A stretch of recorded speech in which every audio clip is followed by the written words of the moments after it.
Hello viewers, in this video I shall try to talk about a book written by, it is a travel book written by Al-Biruni, Ahmad Al-Biruni. So first we will try to know about him. Abu Rayhan Muhammad ibn Ahmad Al-Biruni. He was born in 1973 and died after 1050. Commonly he is known as Al-Biruni, was a Khwarizmian Iranian scholar and polymath. Polymath means one who has many talents and one who is not expert in only one field. Okay. During the Islamic Golden Age, and he has also been called variously the founder of ideology, father of comparative religion, father of modern Ghorazi, and the first anthropologist. Al-Biruni, he was well versed in physics, mathematics, astronomy, and natural sciences, and also distinguished himself as a historian, chronologist, and linguist. He had studied almost all the sciences of his day, and he was awarded abundantly for his tireless research in many fields of knowledge. Besides, royalty and other powerful elements in society funded Al-Biruni's research and sought him out with specific projects in mind. Influential in his own right, Al-Biruni was himself influenced by the scholars of other nations, such as the Greeks, from whom he took inspiration when he turned to the study of philosophy. He is also a gifted linguist. He was conversant in Khwarezmian, Persian, Arabic, Sanskrit, and also knew Greek, Hebrew, and Syriac. Furthermore, he had spent much of his life in Ghazni, then capital of Ghaznavids in modern-day eastern Afghanistan. In 2017, he traveled to the Indian subcontinent and wrote a treatise on Indian culture called al-Hind, History of India, after exploring the Hindu faith practice in India. Apart from that, he was for his time an admirably impartial writer on the customs and needs of various nations, his scholarly objectivity earning him the title Al-Ustad, means the master, in recognition of his remarkable description of early 11th century India. So that's it about the writer Al-Biruni. So I don't know how to spell it, but I have spelled the way I spell. And if I'm wrong, then please correct yourself. Now, let's try to know what the writer has said in this book.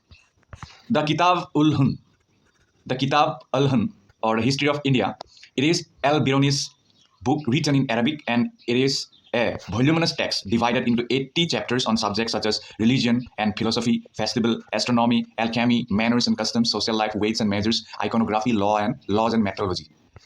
Al-Biruni's description of India can be divided into many parts. One of them is political condition, and from the description of Al-Biruni's account, the country or the India was divided into many small parts at that time, more famous among them being Kannauj is in Uttar Pradesh, Kashmir, you all know, Sindh, Malwa, Gujarat and Bengal. And in the south also there were many small kingdoms in India. All these kingdoms were independent, jealous of each other, and were constantly engaged in quarrels against one another. Okay. About he had also talked and depicted about the Indian judicial system. He wrote that criminal law was mild in India and the Brahmins were exempted from death punishment. And the limbs of serious offenders were amputated. The judges dispensed justice on the basis of the evidence of the witnesses. Besides, punishment was given according to the cost of the theft committed. And about the land system and taxation, Al-Biruni had mentioned that the king was not the owner of the land, rather he took only the land tax. And the king took from the peasants 1/6 of the produce as tax, but the Brahmins were exempted even from this tax. So during the time when he visited, at that time, Brahmins were most powerful in India. So they were even exempted from capital punishment and many other small offenses. Okay? And they were even also exempted from the tax, land tax or whatever the tax the king imposed at the time. Now let's try to know more about it. If we talk about social condition, then Al-Biruni, he had beautifully expounded about the social condition of India when he had visited. Al-Biruni, he wrote that contemporary Indian society was ridden with the rigid caste system. So caste system, this is a practice, it has been done since time immemorial, right? And unfortunately, still it is going on in some parts of our India. So it is unfortunate, okay? Though the Indian constitution has abolished it, and if someone has done any kind of discrimination, you can take the help of law and justice or the constitution, that man will be punished. The country was at the time suffering, means India was suffering from many evil practices of child marriage, prohibition of widow remarriage, sati and johar.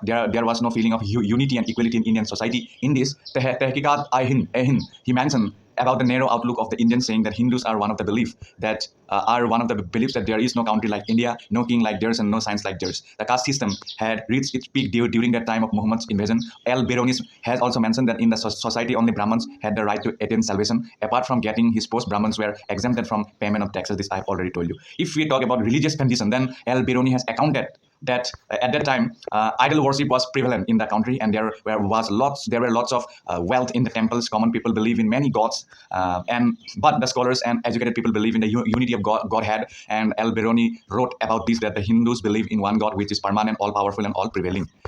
Thank you so much we have more to include here.